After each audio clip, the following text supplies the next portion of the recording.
I played a little bit also of President Trump on Miranda Devine's new podcast a few moments ago, and I want to give you a little bit more of that now. Trump has condemned President Biden's aides and declared that they likely committed crimes by using the autopen to sign official orders and pardons, possibly without his knowledge. Have a look at what President Trump had to say. I really believe it was a crime because I don't think he knew he was doing it. I think that people took over the autopen. They got things signed that shouldn't have been signed. I don't believe he ever wanted open borders. I don't believe, he talked as, if you go back and look a few years before, he wanted borders as tight as I did. And so they took over the White House. These people took over. They're sick.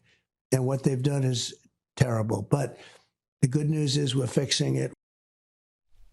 Carol, the thing that strikes me is not for the first time we've seen things that Trump says and sound kind of outlandish actually turn out to be true. Do you think that this investigation could go somewhere and that there's going to be a much bigger cloud over the last 4 years of American history?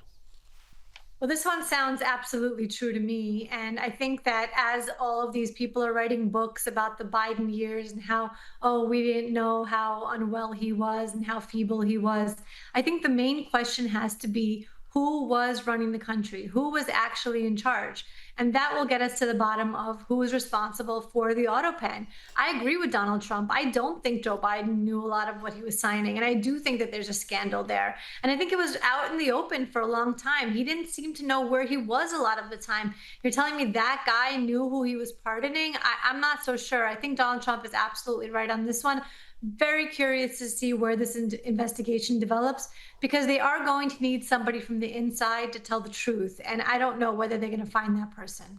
Well, yeah, if only we'd had a media for the last 4 years that would have asked those sorts of questions. Exactly right. Yeah. I mean, all these people writing their books and saying, oh, gosh, we were the White House press room. We could have asked the question, but no, we didn't. Anyway, hey, I want to just have a little fun with the Democrats here. The organization itself, the Democrat National Committee, progressive activist David Hogg has said he's not going to continue as vice chair of the DNC after they called for a redo of the election.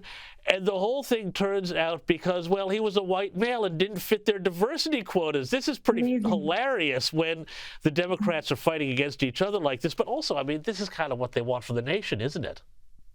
Absolutely. And the thing is that David Hogg would be on that side if it weren't him personally being pushed out. I think David Hogg is fairly far left. He would absolutely support, having quotas for white men. Unfortunately, he's the white man this time, and so he opposes it.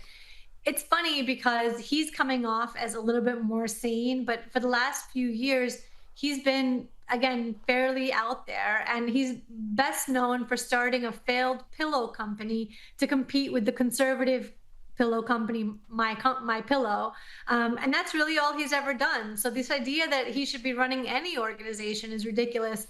I think the DNC is right to push him out. I don't think their reasons make any sense that he's a white man. I think they should push him out because he's likely incompetent. Karol Markowicz, thanks so much for joining me on the U.S. Report, and make sure you check out the Karol Markowicz Show.